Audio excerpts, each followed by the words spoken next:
अंजना ओम कश्यप और black and white में आपका स्वागत है। नमस्कार, मैं हूं अंजना 2.0 और मेरी तरफ से भी खबरों के इस विश्लेषण में आपका स्वागत है। आज हम सबसे पहले उस कश्मीर विवाद का एक ब्लैक एंड व्हाइट विश्लेषण करेंगे जो हमारे लिए इतिहास का भी विषय है, भूगोल का भी और राजनीति का भी। इसके साथ ही आपको प्रधानमंत्री नरेंद्र मोदी का वो बयान सुनवाएंगे जिसमें उन्होंने कहा है कि अगर 1947 में सरदार पटेल की बात मानी गई होती तो पीओके हमारा होता और पहलगांव जैसे हमले नहीं होते। पिछले 78 सालों में कश्मीर में हजारों निर्दोष लोग मारे जा चुके हैं, हमारे हजारों सैनिकों का बलिदान हो चुका है। अभी भी हम युद्ध की स्थिति में हैं। आज वो पूरा घटनाक्रम भी आपको समझाएंगे जिसकी वजह से हम दुनिया की चौथी अर्थव्यवस्था होकर भी अभी तक एक कंगाल देश के साथ विवाद में उलझे हैं। इसके बाद आपको भारत की बढ़ती हुई सामरिक ताकत के बारे में बताएंगे जिससे पाकिस्तान ही नहीं बल्कि तमाम दुश्मन देश खौफ खाते हैं। जल्दी भारत अपना खुद का 5th जनरेशन फाइटर जेट बनाने वाला है। भारत सरकार ने इसे बनाने के लिए मंजूरी दे दी है और अगर सब कुछ योजना के मुताबिक रहा तो अगली बार पाकिस्तान का सबसे बुरा सपना हकीकत बन जाएगा। हम इस बात का विश्लेषण करेंगे कि आज भारत के पास 5th जेन फाइटर जेट होना कितना जरूरी है और हम उस तरफ बढ़ चुके हैं। और मेरी एआई वर्जन आज आपके पास कौन सी खबर है? अंजना, आज हम अमेरिका के राष्ट्रपति डोनाल्ड ट्रंप के बदले हुए रूप का एक ब्लैक एंड व्हाइट विश्लेषण करेंगे। आज पूरी दुनिया ट्रंप के बदले बदले अंदाज को लेकर आश्चर्य में है। वास्तव में ट्रंप जब अपने व्हाइट रूप में होते हैं तो वो अमेरिका के राष्ट्रपति होते हैं और जब ब्लैक रूप में होते हैं तो वो एक धंधेबाज होते हैं। और आज ट्रंप की पूरी कूटनीति अपने धंधे पर केंद्रित हो गई है। आज वो जो भी बोल रहे हैं, जो भी कर रहे हैं, अपने और अपने खानदान के बिजनेस और दुकानों को जमाने के लिए कर रहे हैं। आज हम अपने दर्शकों को बताएंगे कि ट्रंप राष्ट्रपति बनने के बाद से अपने पद का इस्तेमाल कर पूरी दुनिया में कितनी वसूली कर चुके हैं और ट्रंप के बेटे दुनिया भर में कहते हुए क्यों घूम रहे हैं कि पापा प्रेसिडेंट हैं हमारे। शुरुआत यहां से कि पाकिस्तान के साथ हिंदुस्तान का सबसे बड़ा विवाद का कारण है कश्मीर। ये तो हम बचपन से इतिहास की किताबों में पढ़ते आए हैं और ये इतिहास भी बहस का विषय है कि आज की कश्मीर की समस्या के लिए कौन जिम्मेदार है। आरोप पंडित नेहरू पर लगते हैं जिन पर राजनीति भी होती है, किताबें भी लिखी जाती हैं और इस पर फिल्में भी खूब बनती हैं। लेकिन जब 78 साल के बाद उसी कश्मीर में निर्दोष मारे जाते हैं, उसी कश्मीर में हुए एक वाकये के बाद भारत और पाकिस्तान आमने सामने 4 दिन का युद्ध लड़ते हैं तो ये सवाल फिर से खड़े हो जाते हैं। जरा कल्पना कीजिए कि अगर भारत और पाकिस्तान के बीच में कश्मीर का मुद्दा ना होता तो क्या होता। हम पाकिस्तान की तो बात नहीं करते, लेकिन क्या भारत की स्थिति कुछ और होती? ये सवाल तो हम उठा ही सकते हैं कि भारत की स्थिति क्या होती। कश्मीर हिंदुस्तान का अभिन्न अंग है, वो तो भारत का हिस्सा होता ही, लेकिन पूरा का पूरा कश्मीर हमारे पास होता तो क्या होता, तो भारत की क्या तस्वीर होती। क्योंकि आज भारत के कश्मीर का ये हिस्सा पाकिस्तान के कब्जे में है और आज इसी पाकिस्तान ऑक्यूपाइड कश्मीर को लेकर प्रधानमंत्री नरेंद्र मोदी ने कुछ बड़ी बातें कही हैं। पीएम ने इस कश्मीर को लेकर बड़ा सवाल उठाया। प्रधानमंत्री ने कहा कि अगर उसी वक्त सारे मुजाहिदीनों की मौत के घाट उतार दिया गया होता तो तस्वीर कुछ और ही होती। पीओके भारत के पास होता और प्रधानमंत्री इसके लिए सरदार वल्लभ भाई पटेल की बातों का हवाला देते हैं। मोदी ने दावा किया है कि सरदार पटेल चाहते थे कि जब तक पीओके पर पूरा कब्जा नहीं हो जाता तब तक हमें युद्ध विराम नहीं करना चाहिए।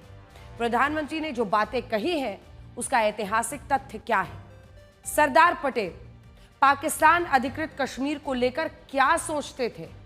नेहरू ने क्या किया और इतिहास इसे लेकर क्या कहता है? आज हम विस्तार से आपके सामने इस ऐतिहासिक तथ्यों को संपूर्ण विश्लेषण के साथ रखना चाहते हैं। लेकिन सबसे पहले आप प्रधानमंत्री नरेंद्र मोदी की कही इस बात को बहुत ध्यान से सुनिए क्योंकि इसी के आधार पर हमारा विश्लेषण शुरू होगा। 1947 में जब मां भारती के टुकड़े हुए, कटनी चाहिए थी तो जंजीरें, लेकिन काट दी गई भुजाएं, देश के 3 टुकड़े कर दिए गए।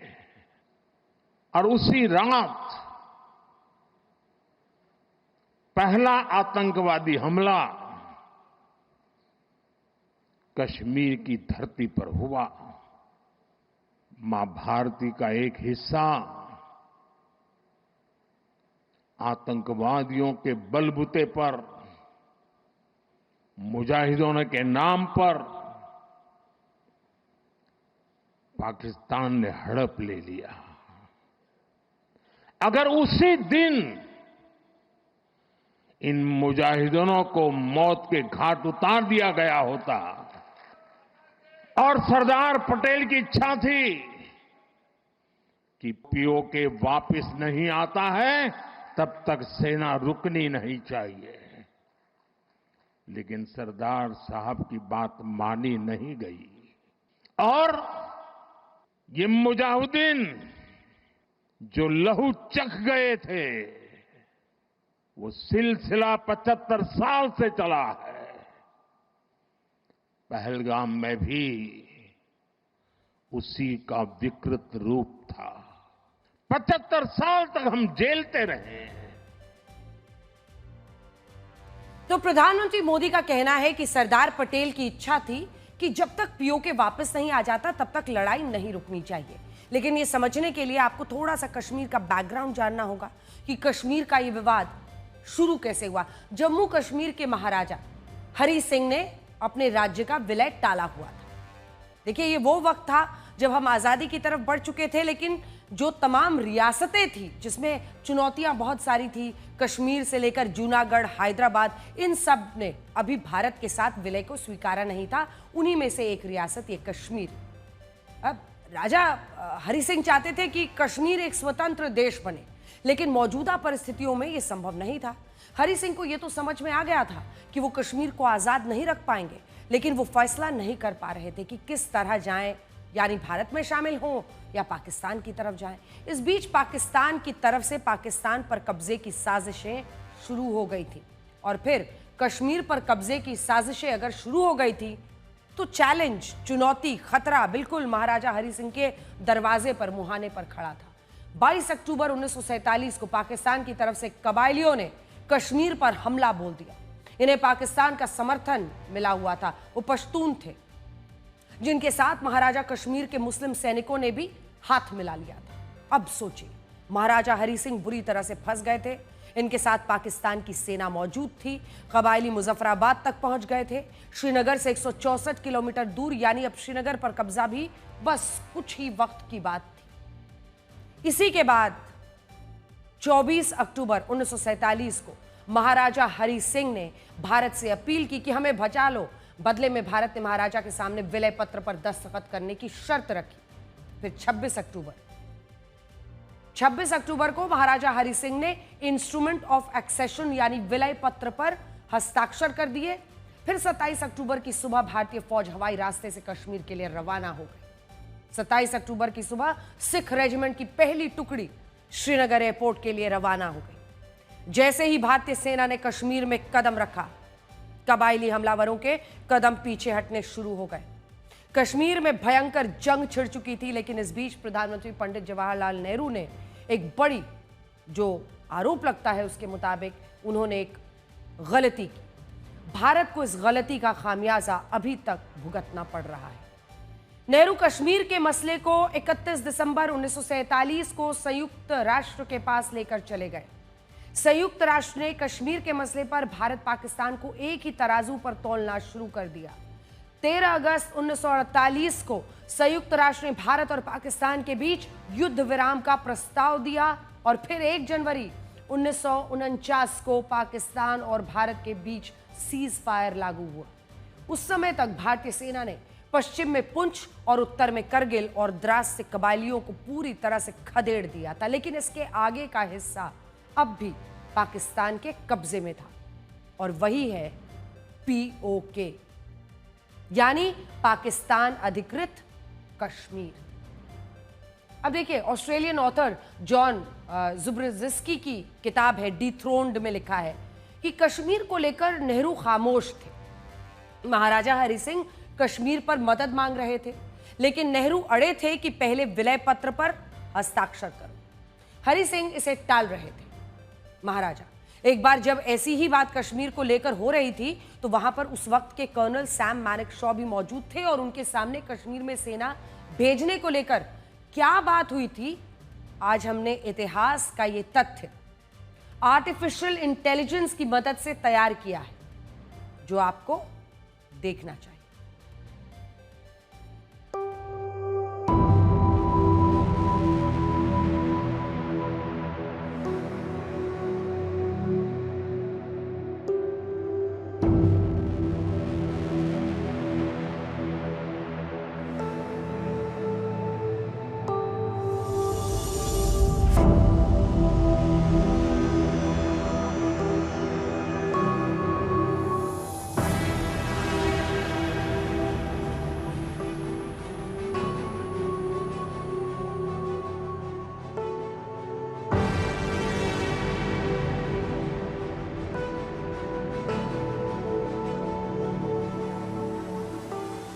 क्या सिचुएशन है मानिक जी? सर, अगर हमने अभी कुछ नहीं किया तो श्रीनगर हाथ से चला जाएगा। यूएन का क्या, अंतरराष्ट्रीय ओपिनियन क्या है? जवाहर, तुम्हें कश्मीर चाहिए या नहीं? बिल्कुल मैं चाहता हूं। सैम, आपको आपके ऑर्डर मिल गए।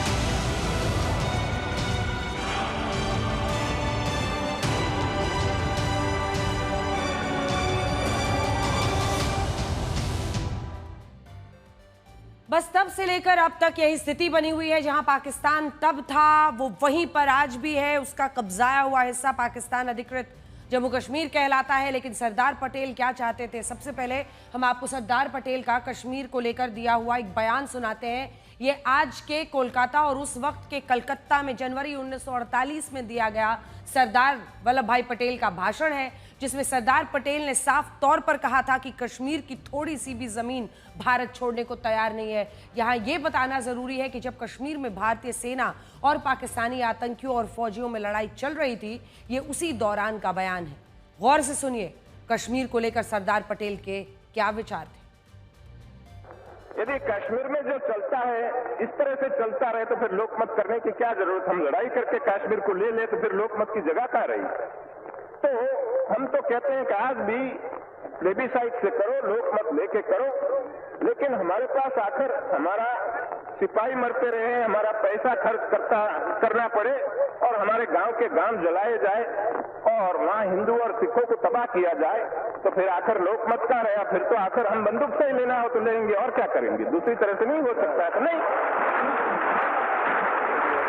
लेकिन हमने एक बात साफ की कि कश्मीर की एक तसु जमीन हम छोड़ने वाले नहीं है, कभी नहीं छोड़ेंगे। राजमोहन गांधी की किताब पटेल अलाइव के पेज नंबर 518 पर लिखा है, कश्मीर के ऊपर भारत के कई कदमों से पटेल नाखुश थे और इसमें कश्मीर में जनमत संग्रह करने का फैसला भी शामिल था। इसके अलावा संयुक्त राष्ट्र जाना, सीज फायर करना, जिससे कश्मीर का एक बड़ा हिस्सा पाकिस्तान के पास चला गया था। लेकिन उन्होंने कश्मीर को लेकर अपनी तरफ से कोई हल नहीं दिया। यहां तक कि अगस्त 1950 में जयप्रकाश से उन्होंने कहा था कि कश्मीर कभी हल नहीं हो सकता।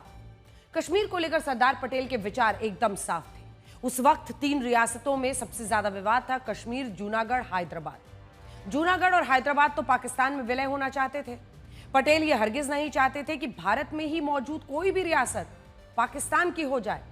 इसलिए वो चाहते थे कि जूनागढ़ और हैदराबाद पर पाकिस्तान अपना हक ना जताए। और इसके लिए यह भी कहा जाता है कि सरदार पटेल कश्मीर को उसी शुरुआती दौर में पाकिस्तान को देने के हक में थे। लेकिन यह बिल्कुल शुरुआत की बात है।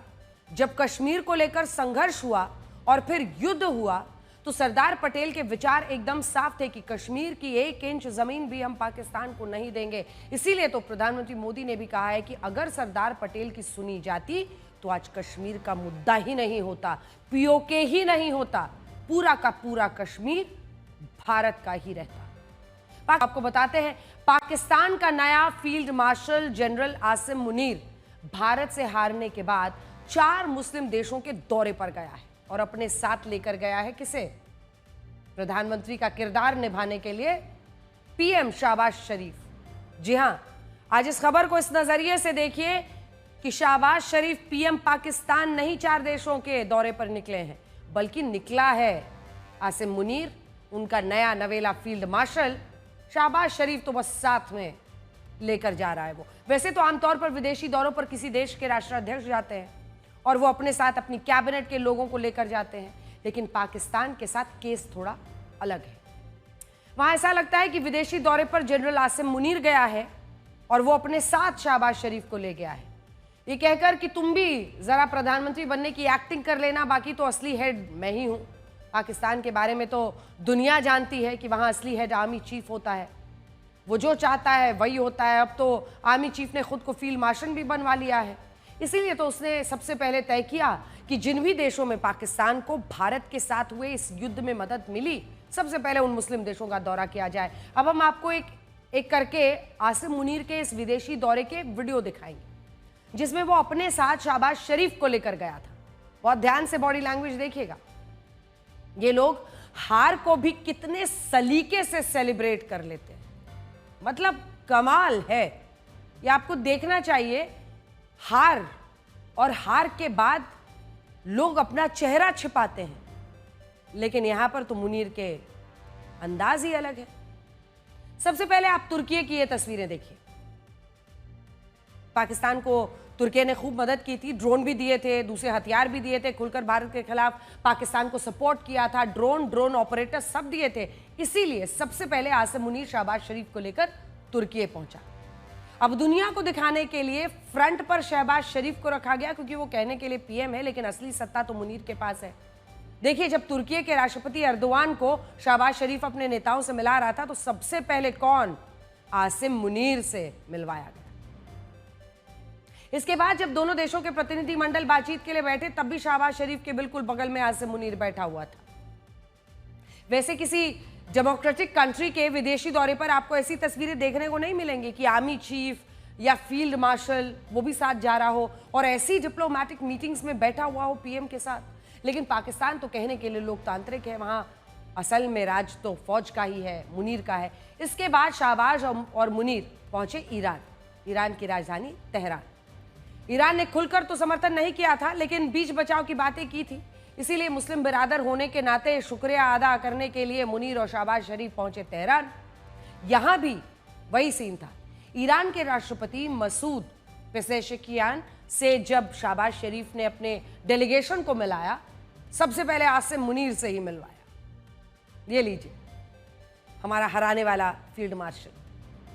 मतलब बेशर्मी की तमाम लकीरें पार कर चुके हैं। डेप्यूटी पीएम इशाक डार और सूचना मंत्री अताउल्ला ताराड़ का नंबर इसके बाद आता है।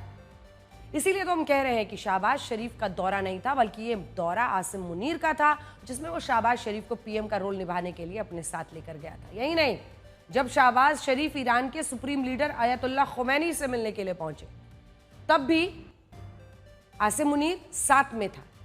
इसीलिए तो ये सवाल उठ रहा है कि खुमैनी से मिलने के वक्त भी अगर आसिम मुनीर से मिलवाया जाता है तो इसकी वजह क्या है।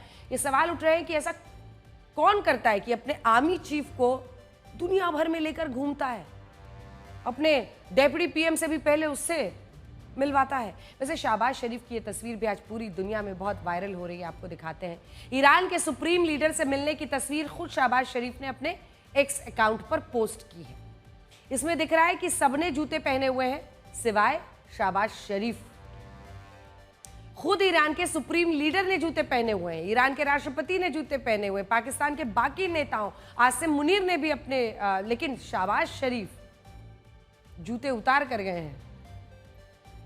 तो क्या शाहबाज शरीफ ईरान के सुप्रीम लीडर के स्थान को कोई पवित्र जगह समझते हैं जो वो बिना जूतों के गए, या फिर सम्मान देने का ये तरीका है उनका, या फिर कमतरी का एहसास इतना ज्यादा है कि वहां घुसने से पहले जूते भी उतार दिए। वैसे पाकिस्तान खुद ही ये दावा कर रहा है कि वो जीता है, खुद ही दुनिया भर में जाकर बता रहा है कि भारत ने कितना पीटा है, खुद ही भारत से मिली हार के सबूत दिखा रहा है। इसीलिए तो मोदी ने भी आज ये कह दिया कि अब की बार तो वार ऐसा हुआ है कि ना तो यहाँ से कोई सबूत मांग रहा है और ना ही हमें किसी को दिखाने पड़ रहे हैं, सबूत खुद पाकिस्तान दिखा रहा है। जब आतंकवाद के 9 ठिकाने तय करके 22 मिनट में साथियों उनको ध्वस्त कर दिया। और इस बार तो सब कैमरा के सामने की सारी व्यवस्था रखी थी ताकि हमारे घर में कोई सबूत न मांगे। अब हमें सबूत नहीं देना पड़ रहा है, वो ऊपर वाला दे रहा है। क्या मेरे देशवासियों को पानी पर अधिकार नहीं है क्या? उनको उनके हक का पानी मिलना चाहिए, नहीं मिलना चाहिए क्या? और अभी तो मैंने कुछ ज्यादा किया नहीं है। अभी तो हमने कहा है कि हमने इसको एबेंस में रखा है। वहां पसीना छूट रहा है। और हमने डैम थोड़े खोल करके सफाई शुरू की। जो कूड़ा कचरा था वो निकाल रहे हैं। इतने से वहां फ्लड आ जाता है। पाकिस्तानी असल में करते ही ऐसा काम है। अब हम अगली खबर का रुख कर रहे हैं। प्रधानमंत्री ने तो जबरदस्त तरीके से उनकी पूरी की पूरी जिसको कहते हैं गर्मी उतार दी है, लेकिन पाकिस्तानी असल में करते ही ऐसा काम है कि पूरी दुनिया में उनकी भद पिटे। अब पता नहीं वो जानबूझकर ऐसा करते हैं या फिर उनके पास स्किल ही नहीं है। पाकिस्तान ने भारत से हारने के बाद भी अपने आर्मी चीफ को फील्ड मार्शल बना दिया। इस उपलक्ष्य में शहबाज शरीफ की तरफ से एक पार्टी दी गई जिसमें पाकिस्तान की फौज और सियासत के बड़े बड़े लोग शामिल थे। अब इसमें एक ऐसा कांड हो गया कि पूरी दुनिया में पाकिस्तान की नाक कटी हुई है। पाकिस्तान के प्रधानमंत्री शहबाज शरीफ की तरफ से नए नए बनाए गए field marshal general Asim Munir को एक गिफ्ट दिया गया। ये एक फोटो थी जिस पर ऑपरेशन बुनियानुन मरसूस लिखा था। भारत के खिलाफ हाल के युद्ध को पाकिस्तान ने यही नाम दिया है, यानी पाकिस्तान के पीएम ने अपने फील्ड मार्शल को भारत के खिलाफ हुए इस ऑपरेशन की तस्वीर गिफ्ट की। लेकिन पाकिस्तान के जीत के दावों की तरह यह तस्वीर फर्जी थी। जिस तस्वीर को पाकिस्तानी अपने ऑपरेशन की तस्वीर बता रहे हैं, जिस तस्वीर को पीएम शहबाज शरीफ ने दुनिया के सामने आसिम मुनीर को दिया, वो असल में चीनी मिलिट्री की 2019 की एक मिलिट्री एक्सरसाइज की तस्वीर थी। यानी ये जो अपनी तस्वीर भी देते हैं वो चाइनीज माल, झूठ भी बोलते हैं वो भी चाइनीज झूठ। ये तो आलम है। ध्यान से देखिए, ये वही तस्वीर है जो 2019 की चीनी मिलिट्री की एक्सरसाइज की है। बाकायदा अखबारों में इसके आर्टिकल्स छपे हैं। अब ये जानबूझकर करते हैं या फिर इतना ही है? वैसे अब दोनों तस्वीरों को एक साथ भी आप देखिए। एक तरफ 2019 की चीनी फौज की एक्सरसाइज की तस्वीर और दूसरी तरफ पाकिस्तान का झूठा दावा। पाकिस्तान इस तस्वीर को अपनी बता रहा है, हकीकत हमने आपको बता दी। पाकिस्तान तो हर बात में ऐसी ही फर्जी दावे करता है। सबसे बड़ी बात यह है कि जब पाकिस्तान का प्रधानमंत्री उनके आर्मी चीफ को यह फर्जी तस्वीर भेंट कर रहा था, तब क्या उनकी मिलिट्री के किसी अधिकारी ने भी ये नहीं बताया कि ये तोपें तो उनकी, ये तोपें जो इतनी आग उगल रही हैं ये हमारी नहीं है, हमारी तोपों में इतनी आग नहीं होती।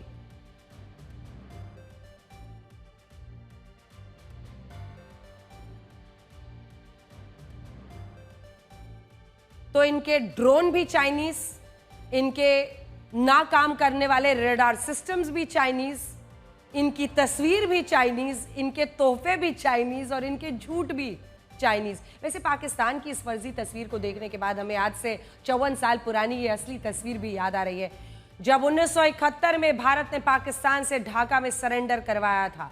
ये भारत की ऐतिहासिक जीत की ऐतिहासिक तस्वीर है, जिसमें भारत के उस वक्त के पूर्वी कमान के कमांडर लेफ्टिनेंट जगजीत सिंह अरोड़ा हैं और दूसरी तरफ पाकिस्तान का हारा हुआ जनरल A.K. नियाजी, जो भारत के सामने सरेंडर पेपर पर दस्तखत कर रहा है। इसी के बाद पाकिस्तानी सेना का सरेंडर हुआ था और इसी सरेंडर के बाद भारतीय सेना अध्यक्ष सैम मानेकशॉ को फील्ड मार्शल बनाया गया था। तो ये है असली और ये है नकली। असली फील्ड मार्शल एक तरफ, दूसरी तरफ नकली फील्ड मार्शल, और दोनों का साफ साफ फर्क। वैसे तो पाकिस्तान के इस फर्जीवाड़े के मजे पूरी दुनिया ले रही है, लेकिन विदेशों में भारत का पक्ष रखने के लिए गए सांसदों में से एक, खास तौर पर असदुद्दीन ओवैसी ने पाकिस्तान को खासा ट्रोल कर दिया है। विदेश से ही ओवैसी ने पाकिस्तानी नेताओं और फौजी जनरलों को जोकर कह दिया। असद ओवैसी का ये बयान आज पूरी दुनिया में हिट है, आप भी सुनिए। I think yesterday the Pakistani army chief had gifted a photo to the Pakistani Prime Minister Shehbaz Sharif. President of Pakistan was there, the Speaker of National Assembly was there. And these stupid jokers, they want to compete with India. They had given a photograph of a 2019 Chinese army drill, claiming it's a victory over India. Now this is what Pakistan indulges in. They cannot even give a proper photograph. तो हम बचपने में हम school में सुनते थे कि अक्सर स्कूल में क्या होता था कि हम अच्छे पढ़ने वाले बच्चे के बाजू पे बैठता था। तो नकल करने के लिए अकल भी चाहिए, इन नालायकों को अकल भी नहीं है। So you just imagine that your own country's Prime Minister, President, Speaker of National Assembly is there. Your so-called Mr. Field Marshal is there, and the Field Marshal gives a photograph of a Pakistani Chinese drill of PHL-03 in 2019. So this is what Pakistan indulges in, and that is why you must not, whatever Pakistan is saying, don't even take it with a pinch of salt. तो हथियार तो Chinese खरीदते ही हैं, लेकिन इसी के साथ जो तस्वीर भी रॉकेट लॉन्चर्स की, हथियारों की दिखाते हैं, वो तस्वीर भी चाइनीज। और वाकई असदुद्दीन ओवैसी ने बिना इधर उधर ज्यादा घूम घुमाव किए सीधा निशाने पर ही रॉकेट लॉन्चर अपना दाग दिया। वैसे भारत के सांसदों का जो दल विदेशों में गया हुआ है वो कमाल कर रहा है। खास तौर पर विपक्ष के सांसद जो आमतौर पर सरकार के खिलाफ ही बोलते हुए दिखाई देते हैं, विपक्ष पर ये आरोप लगते हैं कि चाहे मुद्दा कुछ भी हो वो सरकार के साथ खड़ा नहीं होते, चाहे कितना भी बड़ा देश हित का मुद्दा हो वो सरकार के ही खिलाफ बात करते हैं। लेकिन जब बात देश की अखंडता की आती है तो फिर ये सांसद ऐसा करते नहीं दिखते। सरकार का हिस्सा है या नहीं है ये नहीं देखते। इसीलिए जब इन विदेशी दौरों के लिए सांसदों का चयन किया गया और उसमें विदेशी सांसदों को रखा गया, इसमें विपक्षी सांसदों को माफ कीजिएगा रखा गया, तो उन्होंने बहुत बेहतरीन तरीके से अपनी बात रखी। चाहे वो कांग्रेस के शशि थरूर हो, असदुद्दीन ओवैसी हो, टीएमसी के अभिषेक बैनर्जी हो, शिवसेना के उद्धव ठाकरे की जो पार्टी है उसकी प्रियंका चतुर्वेदी हो। आपको भी जरा इन सांसदों के बयान सुनने चाहिए, जिससे ये साफ दिखता है जिन्होंने विदेशी धरती पर जाकर पाकिस्तान की पूरी पोल पट्टी खोल कर रख दी।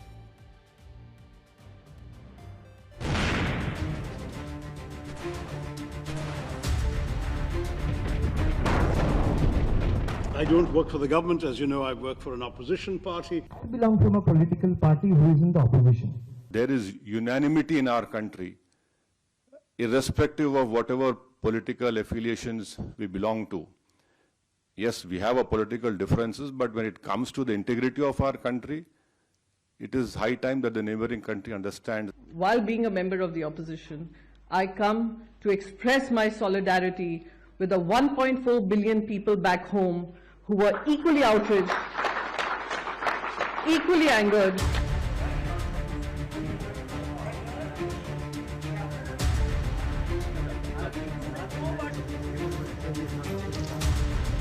The time had come to hit hard but hit smart.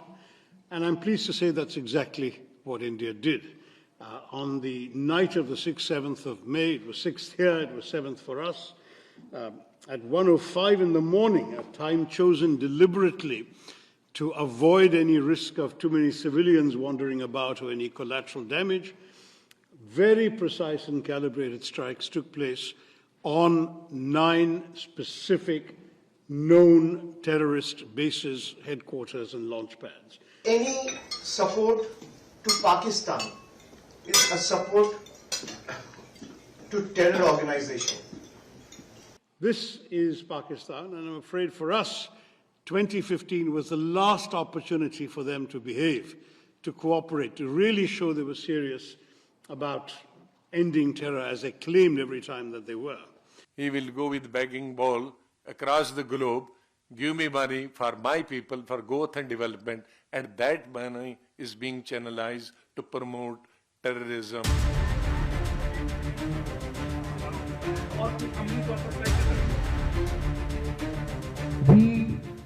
have learned to give you the reply in the language you understand. अगर धर्म वापस लाना है तो युद्ध भी करना होगा.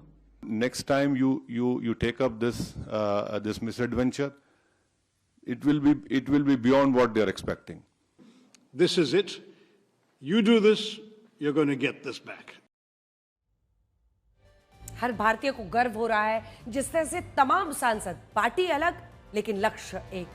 खबर का रुख करते हैं. अब हम आपको एक ऐसी खबर दिखाने वाले हैं जो आपको गौरवान्वित महसूस करवाएगी. इस खबर को सुनकर सभी भारतीय खुश होंगे और दुश्मनों के माथे पर चिंता की लकीरें और गहरी हो जाएंगी. जल्दी ही भारत अपना खुद का 5th जनरेशन फाइटर जेट बनाने वाला है. भारत सरकार ने इसे बनाने की मंजूरी दे दी है और अगर सब कुछ योजनाबद्ध तरीके से होता रहा तो अगले युद्ध में पाकिस्तान का सबसे बुरा सपना भारतीय वायुसेना सच करके दिखाएगी. इस साल फरवरी में हुए एयर शो में डीआरडीओ के एरोनॉटिकल डेवलपमेंट एजेंसी ने अपने घातक हथियार को पेश किया था. ये उसी घातक हथियार की तस्वीर है. ये है AMCA यानी एडवांस्ड मीडियम कॉम्बैट एयरक्राफ्ट जो 5th जनरेशन का फाइटर जेट है. इस वक्त दुनिया में केवल 3 देश हैं जिनके पास 5th जनरेशन फाइटर जेट है, जिसमें अमेरिका, चीन, रशिया है और अब इस रेस में भारत ने अपनी गति बढ़ा दी है. भारत की रक्षा जरूरतों और पाकिस्तान और चीन की साजिशों को देखते हुए भारतीय रक्षा मंत्री राजनाथ सिंह ने इसे बनाने की मंजूरी दे दी है. एरो शो में AMCA का जो मॉडल पेश किया गया था वो टेक्नोलॉजी को बताने के लिए बनाया गया था. अब इस फाइटर जेट का प्रोटोटाइप बनाने की तैयारी शुरू की जाएगी. इस फाइटर जेट को जल्द से जल्द बनाने के लिए प्राइवेट सेक्टर को भी इस प्रोग्राम से जोड़ा गया है. यानी भारत के डिफेंस सेक्टर की प्राइवेट कंपनियां हिंदुस्तान एरोनॉटिकल लिमिटेड के साथ मिलकर भारत का ये ताकतवर फाइटर जेट जल्द तैयार करने वाली हैं. फिलहाल जो जानकारी मिली है उसके मुताबिक यही बताया गया है अगले 3 साल में यानी वर्ष 2028 से 29 तक 5th जनरेशन AMCA का प्रोटोटाइप बन जाएगा. बड़े स्तर पर इसका प्रोडक्शन साल 2032-33 तक किया जाने लगेगा.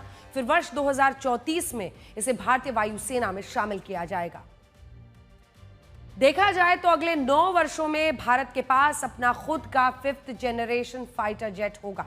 लेकिन हाल फिलहाल में जो स्थितियां बनी हुई हैं उसमें 9 वर्ष एक लंबा समय है, तो हमारे लिए चुनौती भी है. सरकार ने HAL, DRDO और ADA को जल्द से जल्द ये फाइटर जेट बनाने और वायुसेना को देने के निर्देश दिए हैं. ये भारतीय फाइटर जेट कई मायनों में खास होगा. ये 5th जनरेशन की स्टेल्थ टेक्नोलॉजी पर बना होगा. स्टेल्थ एक ऐसी तकनीक है जिसमें दुश्मन देश के रडार और air defence system fighter jet को देख ही नहीं पाते, डिटेक्ट ही नहीं कर पाते और इसीलिए स्टेल्थ कहा जाता है. Stealth technique. 25 टन वजनी ये लड़ाकू विमान ट्विन इंजन वाला सुपरसोनिक फाइटर जेट है जो अपने समकक्ष अन्य देशों के फाइटर जेट जितना ताकतवर है. ये लड़ाकू विमान 7000 किलोग्राम तक हथियार ले जाने में सक्षम होगा. भारत को 5th जनरेशन फाइटर जेट की जरूरत पिछले काफी समय से है. हाल ही में भारतीय वायुसेना ने पाकिस्तानी सेना को उनकी असली जगह दिखाई है. पाकिस्तान के आतंकी ठिकानों, उनके एयरबेसेस पर बड़े हमले करके भारत ने पाकिस्तानी वायुसेना को नाकाबिल और चीन के एयर डिफेंस सिस्टम को नाकाम साबित किया. बस इसी बात से चीन और पाकिस्तान की चिंताएं बढ़ी हुई हैं और चीन ने अपने बेस्ट फाइटर जेट के जरिए पाकिस्तान को मजबूत करना शुरू कर दिया है. चीन पाकिस्तान को अपना एक शक्तिशाली 5th जनरेशन फाइटर जेट देने वाला है जिसके आने के बाद पाकिस्तानी वायुसेना की ताकत बढ़ेगी और भारत के लिए यह अच्छे संकेत नहीं है. इसीलिए तैयारी जल्दी करनी है. चीन पाकिस्तान को अपना 5th generation fighter jet J-35 देने वाला है. अब ऐसे में इसे वहां पर शेन्यांग भी कहा जाता है. ये एक चैलेंज होगा भारत के लिए. चीन के पास 2 5th जनरेशन फाइटर जेट्स हैं जिसमें एक है चेंगडू J-20 और दूसरा है शेन्यांग J-35. वर्ष 2029 तक चीन पाकिस्तान को 40 मतलब कुल 40 शेन्यांग J-35 दे देगा और इसकी पहली खेप इसी साल दिसंबर में मिलेगी और पहली खेप में 4 से 5 फाइटर जेट शामिल होगा. पाकिस्तान को J-35 देने के अलावा चीन ने तिब्बत सीमा पर भी भारत के खिलाफ J-20 फाइटर जेट लगाए हुए हैं. यानी पाकिस्तान और तिब्बत दोनों तरफ से चीन भारत की घेराबंदी करने में जुट गया है. पाकिस्तान के पास 5th जनरेशन का स्टेल्थ टेक्नोलॉजी वाला फाइटर जेट होना और भारतीय सीमा पर चीन की तरफ से J-20 को डिप्लॉय किया जाना खतरे वाली बात है। इसीलिए भारत स्वदेशी 5th जनरेशन फाइटर जेट बना रहा है। लेकिन सवाल यह है कि पाकिस्तान को तो इसी साल फाइटर जेट मिल जाएंगे, तो भारत क्या करेगा? जो 6th जनरेशन एयरक्राफ्ट है, इसका मैं बताना चाहता हूं कि कोई ग्लोबली एक्सेप्टेबल मापदंड या परिभाषा नहीं है। कोई भी हवाई जहाज जो 5th जनरेशन है, उसकी अगर छोटी सी कैपेबिलिटी ज़्यादा हो जाए तो हम उसे 6th जनरेशन नहीं कह सकते। मेरे हिसाब से सबसे बड़ी काबिलियत जो 6th जनरेशन एयरक्राफ्ट में होनी चाहिए वो मैन अनमैन टीमिंग है। मतलब एक 6th जनरेशन एयरक्राफ्ट जो है वो एक तरह से flying command and control centre है, जिसके द्वारा वो 2 या और हवाई जहाज़ों को कंट्रोल कर सकता है, एरियल प्लेटफॉर्म्स। इसमें यूकैव्स हो सकते हैं, स्वान ड्रोन्स वगैरह हो सकते हैं। इसमें इंटीग्रेटेड नेटवर्क्स की क्षमता होती है और डेटा फ्यूजन होता है, जिसके कारण इसे बैटलफील्ड ट्रांसपेरेंसी मिलती है और सिचुएशनल अवेयरनेस मिलती है। आर्टिफिशियल इंटेलिजेंस का इस्तेमाल हो सकता है, जिसके कारण जो है डिसीजन मेकिंग में उसे फ़ायदा होता है। इसके अलावा जो है इसमें लॉन्ग रेंज स्मार्ट मिसाइल्स हो सकती हैं जो उसे क्षमता देती हैं, इंजन अच्छा हो सकता है और स्टेल्थ में और थोड़ी इंप्रूवमेंट हो सकती है और सेल्फ हीलिंग। किसी छोटी सी क्लिप को देख करके इन क्षमताओं के बारे में अनुमान लगाना बड़ा मुश्किल है। जो भी मैंने आपको बताया सारे अनुमान जो हैं हवाई जहाज के अंदर होंगे, ना कि बाहर की तरफ। काफ़ी सारे देश जो हैं 6th जनरेशन एयरक्राफ्ट बनाने की कोशिश में हैं। आपको पता है 2 या 3 कंसोर्शियम्स हैं जो बना रहे हैं। मेरे हिसाब से ये सारे देश जो हैं 6th जनरेशन एयरक्राफ्ट के लिए कुछ समय दूर पे हैं, अभी नहीं है, नज़दीक नहीं है इसके। इस समय भारत के बेड़े में 5th जनरेशन का एक भी लड़ाकू विमान नहीं है और हमने फ्रांस से जो रफाल लड़ाकू विमान खरीदे थे वो भी 4.5 जनरेशन के हैं, यानी तकनीक के मामले में 5th जनरेशन फाइटर जेट के मुकाबले पीछे हैं। 5th जनरेशन फाइटर जेट में स्टेल्थ टेक्नोलॉजी होती है जिसकी हम बात कर रहे हैं, यानी दुश्मन का रडार उसे डिटेक्ट नहीं कर पाता, पहचान नहीं पाता, उसे देख नहीं पाता। स्टेल्थ फाइटर जेट 2 वजहों से बहुत खास माने जाते हैं। पहला, ये दुश्मन देशों के रडार में बचने के लिए सक्षम है और दूसरा, इस तरह के विमान चोरी छिपे हमला करने में माहिर होते हैं। स्टेल्थ फाइटर जेट को इस तरह से डिज़ाइन किया जाता है कि इनसे शोर बहुत कम होता है और इस वजह से जो एयर डिफेंस सिस्टम है और जो रडार है वो इन्हें पकड़ने में नाकाम हो जाते हैं। इस समय भारत के पास जो रफाल लड़ाकू विमान है इनमें स्टेल्थ टेक्नोलॉजी नहीं है। दुनिया में सिर्फ 3 देश ऐसे हैं जो इस टेक्नोलॉजी के लड़ाकू विमान को विकसित कर पाए हैं। इनमें अमेरिका के पास F-35 है, रशिया के पास सुकोई जो सू है, Su-57 है और चीन के पास चेंगडू J-20 और J-35 है। 3 देश, चीन ने 2 किए हैं। Su-57 रशिया का है और F-35 है अमेरिका का और चीन का J-20, J-35। अब देखिए, ऐसे में भारत को अपने खुद का फाइटर जेट बनाने में अभी टाइम लगेगा, इसीलिए वो अमेरिका और रशिया से उनके 5th जनरेशन फाइटर जेट भी खरीद सकता है। लंबे समय से इसकी बात चल रही है, हम आपको पूरी कहानी समझाते हैं। इस साल बेंगलुरु में हुए एयर शो में पहली बार अमेरिका और रशिया दोनों ने अपने 5th जनरेशन फाइटर जेट भेजे थे। ये पहली बार था कि जब किसी मंच पर F-35 और Su-57 को एक साथ प्रदर्शित किया गया था। दोनों ही देश अपने फाइटर जेट भारत को बेचना चाहते हैं। इसके लिए दोनों ने ही अलग अलग ऑफर्स दिए हैं।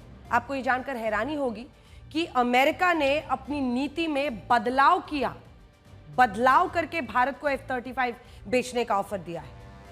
अभी तक अमेरिका केवल नेटो देशों को ही F-35 देता था। उसने भारत के लिए एक एक्सेप्शन किया। उसने कहा, अपने रूल में बदलाव किए और कहा नेटो देशों से बाहर भी दे सकते हैं और फिर भारत को वो बेचना चाहता है। F-35 फाइटर जेट को बनाने वाली कंपनी लॉकहीड मार्टिन को भी फाइटर जेट बेचने से पहले अमेरिकी सरकार की मंजूरी लेनी होती है। वो अपने दम से नहीं बेच सकता। कंपनी केवल उन्हीं देशों को F-35 बेच सकती है जिन्हें अमेरिकी सरकार कहती है। आप सोचिए कि अमेरिका ने पहली बार अपनी नीति में ही बदलाव कर दिया और बदलाव करके नेटो से अलग देश भारत को F-35 फाइटर जेट बेचने की मंजूरी दी है। ये बात हैरान करती है कि तुर्की भी नेटो का सदस्य है, बावजूद इसके उसे अमेरिका F-35 नहीं दे रहा, क्योंकि उसने रशिया से एयर डिफेंस सिस्टम S-400 खरीद लिया था। लेकिन भारत के पास S-400 भी है, बावजूद इसके अमेरिका हमें F-35 बेचना चाहता है। जहां तक बात रशिया की है तो वो भारत का पुराना दोस्त है और रक्षा खरीद के मामले में भारत ने हमेशा से रशिया पर ज्यादा भरोसा किया है।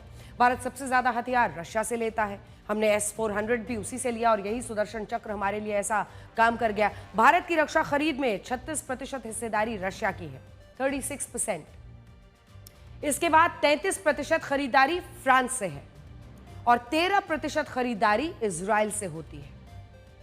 इससे आप समझ सकते हैं कि डिफेंस सेक्टर में भारत और रशिया की दोस्ती कितनी मजबूत है। भारत रशिया से उनका 5th generation fighter jet Su-57 भी खरीद सकता है। फिलहाल भारत के पास दोनों ऑप्शंस मौजूद है, दोनों विकल्प हैं।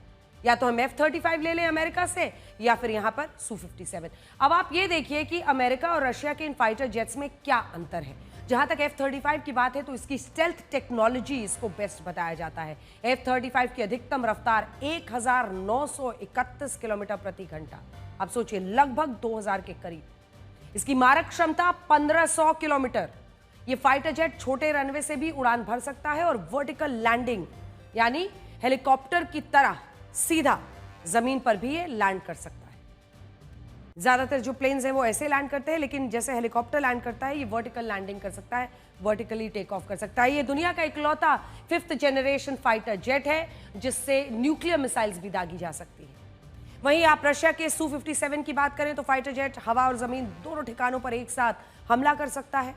इसकी अधिकतम रफ्तार 2136 किलोमीटर प्रति घंटा है, जो F-35 से करीब 200 किलोमीटर प्रति घंटा ज्यादा है और इसकी मारक क्षमता भी 1900 किलोमीटर है। Su-57 को एडवांस आर्टिफिशियल इंटेलिजेंस से लैस किया गया है। एडवांस AI युद्ध के दौरान हथियारों के इस्तेमाल का चयन इसका AI सिस्टम अपने आप कर लेता है, यानी लड़ाई के समय दुश्मन के विमान या ठिकाने पर कब कौन सा हथियार चलाना है ये AI पहले ही बता देता है। जब ये भारत के ऊपर है कि वो किस फाइटर जेट पर दाव लगाता है। ऐसा भी हो सकता है कि भारत F-35 और Su-57 दोनों खरीद ले। इसे भारतीय वायुसेना के पास युद्ध के मैदान विमानों के चयन के ज्यादा विकल्प आ जाएंगे। हालांकि अगर हम कीमत की बात करें तो वो भी बता देते हैं। एक F-35 की कीमत, अमेरिकी विमान की कीमत है 693 करोड़ रुपए से लेकर 867 करोड़ रुपए और ये दुनिया का सबसे महंगा फाइटर जेट है। जबकि रशिया के Su-57 की कीमत 303 करोड़ रुपए से लेकर 346 करोड़ रुपए है, जिसका मतलब यह है कि भारत एक F-35 की कीमत में रशिया से 2 Su-57 फाइटर जेट खरीद सकता है। इसीलिए अमेरिका और रशिया दोनों ही देश भारत को अपने 5th जनरेशन फाइटर जेट बेचने की कोशिश में लग गए हैं। अब चीन ने पाकिस्तान को J-35 दे दिया है, इसीलिए जरूरी है कि जल्द से जल्द भारत भी अपने बेड़े में स्टेल्थ फाइटर जेट ले ले। अगली खबर का रुख करते हैं। आपने कभी सोचा है कि जो उच्च पदों पर होते हैं या जो बड़े लोग होते हैं उन्हें इतने ज्यादा गिफ्ट क्यों मिलते हैं? तो इसकी दो वजह होती है, गिफ्ट देने वाले का डर और दूसरा उसका फायदा। और आज ये दोनों की बातें अमेरिका के राष्ट्रपति डोनाल्ड ट्रंप के साथ एकदम सटीक बैठ रही हैं, क्योंकि उन पर दुनिया भर से गिफ्ट की बारिश हो रही है। कुछ लोग इस डर में गिफ्ट दे रहे हैं ताकि ट्रंप की नाराजगी मोल ना लेनी पड़े। भाई ट्रंप है, नाराज ना हो जाए। कुछ इस उम्मीद में गिफ्ट ले रहे हैं कि दे रहे हैं कि जिससे ट्रंप को खुश करके उनसे नजदीकी बढ़ाई जा सके, कुछ काम निकलवाया जा सके। और ट्रंप ये गिफ्ट ले लेकर लहालोट हुए जा रहे हैं। उन्होंने अपनी पूरी कूटनीति धंधे पर केंद्रित कर दी है। कतर, इंडोनेशिया, वियतनाम जैसे देश ट्रंप को खुश करने में लगे हैं। हाल ही में कतर के शाही परिवार ने, आपने देखा ही होगा, डोनाल्ड ट्रंप को एक बोइंग जंबो जेट गिफ्ट किया था जिसकी कीमत 3,300 करोड़ रुपए की है और ट्रंप ने बिना संकोच ये जेट ले लिया। हालांकि इसकी डिलीवरी 2029 तक होगी, लेकिन समझिए कि इसकी बुकिंग हो चुकी है और जो उन्हें गिफ्ट नहीं दे रहा, डोनाल्ड ट्रंप उसका अपमान कर रहे हैं। उन्होंने दक्षिण अफ्रीका, हमने दिखाया था ना आपको ब्लैक एंड व्हाइट में, दक्षिण अफ्रीका के राष्ट्रपति सिरिल रामाफोसा को श्वेत किसानों के नरसंहार की तस्वीरें और फोटो दिखाकर बेइज्जत किया, जबकि वास्तव में उस समय ट्रंप झूठ बोल रहे थे, क्योंकि ट्रंप ने जो तस्वीरें दिखाई थी वो दक्षिण अफ्रीका की नहीं, कांगो गणराज्य की थी। लेकिन ट्रंप तो ट्रंप है। ट्रंप ने व्हाइट हाउस में मीडिया के सामने सिरिल रामाफोसा का अपमान किया। उन्हें कहना पड़ा कि उनके पास ट्रंप को देने के लिए महंगा विमान नहीं है। इस पर ट्रंप ने कहा, होता तो मैं ले लेता। यानी यहां भी ट्रंप का पूरा फोकस गिफ्ट पर था और उनके तरीके को देखकर लगता है कि वो गिफ्ट ले नहीं रहे बल्कि वसूल रहे हैं, या तो उपहार नहीं तो तकरार। अब यही वजह है कि दुनिया में कई दूसरे देश उन्हें उनके परिवार को या उनकी संस्था को गिफ्ट दे रहे हैं। वियतनाम और इंडोनेशिया ने ट्रंप के खानदान को लाखों करोड़ रुपए के प्रोजेक्ट गिफ्ट के तौर पर सौंप दिए हैं। वियतनाम ने 13,000 करोड़ रुपए का एक international golf resort project Trump के परिवार को सौंप दिया। क्योंकि यह योजना ट्रंप के परिवार से जुड़ी है, इसीलिए इसे कानूनी प्रक्रिया के बिना ही मंजूरी दे दी गई। इससे पहले ट्रंप वियतनाम पर 46% टैरिफ लगाने की घोषणा कर चुके थे। इंडोनेशिया ने बाली और जावा में ट्रंप के परिवार को होटल और गोल्फ कोर्स, आप सोचिए कि गोल्फ कोर्स ही कोई किसी को गिफ्ट कर रहा है, गोल्फ कोर्स जैसे जो प्रोजेक्ट्स हैं वो ऑफर कर दिए हैं। तुर्की, अजरबैजान जैसे देश ट्रंप को खुश करने में लगे हैं। इस्तांबुल में ट्रंप टावर्स, रेसिडेंशियल और ऑफिशियल कॉम्प्लेक्स जैसे प्रोजेक्ट्स ट्रंप के परिवार को ऑफर किए गए हैं, जबकि अजरबैजान में ट्रंप के इंटरनेशनल होटल के प्रोजेक्ट पर काम चल रहा है। पाकिस्तान में सूची में शामिल हो गया है अब, क्योंकि पाकिस्तान में ट्रंप के परिवार का क्रिप्टो कारोबार शुरू हो चुका है। ध्यान से सुनिए, पाकिस्तान की सरकार ने ट्रंप की साझेदारी वाले इस प्रोजेक्ट के लिए 2000 मेगावाट बिजली आवंटित की है। इसके जरिए क्रिप्टो माइनिंग की जाएगी। हाल ही में पाकिस्तान की सरकार ने क्रिप्टो करेंसी को वैध करने की बात कही थी। खबर है कि ट्रंप के इस क्रिप्टो बिजनेस को पाकिस्तान में शहबाज शरीफ का बेटा संभालेगा। पाकिस्तान के टॉप मिलिट्री कॉन्ट्रैक्टर्स भी इसमें साझेदार हैं। ट्रंप के करीबी निवेशक और क्रिप्टो लॉबी पहले से ही अमेरिका में रेगुलेशन की सख्ती से नाराज है।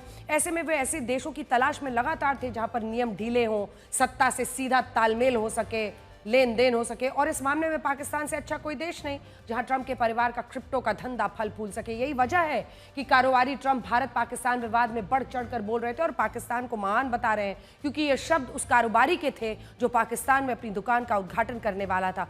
वो कैसे चाहेगा कि यहां बम और मिसाइल आकर गिरे। सत्ता में आने के बाद ट्रंप के परिवार की व्यावसायिक गतिविधियों में एकदम से तेजी आई है। चाचा विधायक हैं हमारे वाली लाइन अमेरिका में पापा प्रेसिडेंट है हमारे में बदल चुकी है। इसीलिए ट्रंप के राष्ट्रपति बनते ही उनके और उनके परिवार के वैध अवैध सभी तरह के धंधे दुनिया भर में दौड़ने लगे हैं, और वो अपनी सत्ता का पूरा इस्तेमाल अपने धंधे को आगे बढ़ाने के लिए कर रहे हैं। आपको ट्रंप के लेन देन, दुकानदारी और वसूली से जुड़ी कुछ और जानकारी लाए हैं, जिसे लेकर अमेरिका में पूछा जा रहा है कि क्या ये भ्रष्टाचार नहीं है। ट्रंप से जुड़ी संस्था ने उनके शपथ समारोह के लिए अमीर लोगों से लगभग 2000 करोड़ रुपए जुटाए। अमेरिका में पूछा जा रहा है कि इतना पैसा डिनर और इवेंट पर खर्च नहीं हो सकता, इसलिए बचे हुए पैसे कहां गए। ट्रंप ने अपने शपथ से 3 दिन पहले डॉलर ट्रंप, डोनाल्ड की जगह डॉलर ट्रंप नाम से क्रिप्टो करेंसी शुरू की, और अब इसे खरीदने वालों को बड़े बड़े ऑफर दिए जा रहे हैं। इसके टॉप बायर्स को ट्रंप अपने गोल्फ कोर्स पर डिनर देंगे, और सबसे बड़े बायर्स को व्हाइट हाउस का टूर का मौका मिलेगा। ट्रंप ने अमेज़न को 330 करोड़ रुपए में उनकी पत्नी मेलानिया ट्रंप पर डॉक्यूमेंट्री के राइट्स बेच दिए हैं। फेसबुक की पेरेंट कंपनी मेटा ने एक एनजीओ को 210 करोड़ रुपए दिए हैं, जो भविष्य में राष्ट्रपति संग्रहालय बनाएगा। वास्तव में यह पैसा फेसबुक ने ट्रंप को सजा के तौर पर दिया है, क्योंकि उसने 2020 में ट्रंप का फेसबुक अकाउंट बंद कर दिया था। इसके अलावा अमेरिका के कई मीडिया संस्थान ट्रंप को सेटलमेंट के तौर पर करोड़ों रुपए दे चुके हैं या देने की तैयारी कर रहे हैं, क्योंकि ट्रंप खुद से जुड़ी खबर और इंटरव्यू के लिए इन पर मुकदमा कर चुके हैं। जबकि ये मुकदमे ऐसे हैं जिन्हें वो जीत सकते हैं, लेकिन ट्रंप से कोई सीधे टकराना नहीं चाहता, इसीलिए वो सेटलमेंट के तौर पर ट्रंप को पैसा देने के लिए राजी हो चुके हैं। यानी ट्रंप अपने पद का पूरा इस्तेमाल पैसा वसूलने में या अपने और अपने कुनबे के धंधे को बढ़ाने में लगा रहे हैं, और अब उनके कूटनीतिक संबंध भी धंधे के आधार पर चल रहे हैं। यानी जहां उनकी दुकान जम रही है और जो उनके लिए पैसा दे रहा है वही उनका दोस्त है। अब ट्रंप का एक ही ध्येय है, एक ही ध्येय वाक्य है, कोई भी धंधा छोटा नहीं होता और धंधे से बड़ा कोई दोस्त नहीं होता। ट्रंप अब ज्यादातर डील अपनी दुकानदारी के आधार पर कर रहे हैं, ना कि राष्ट्रपति के तौर पर। इसीलिए अब ट्रंप का कोई भी बयान आए तो ये देखना बेहद जरूरी है कि ये राष्ट्रपति ट्रंप का बयान है या फिर ये व्यापारी ट्रंप का। डोनाल्ड ट्रंप की छवि धीरे धीरे पूरी दुनिया में अमेरिका के राष्ट्रपति के से ज्यादा अमेरिका के एक पूंजीपति की बनती जा रही है। पूरी दुनिया उनसे उसी अंदाज में डील कर रही है। और याद रखें, जो दोस्ती में जान तक हाजिर कर देते हैं वो झगड़े में निवाले तक गिनवा देते हैं। नमस्कार।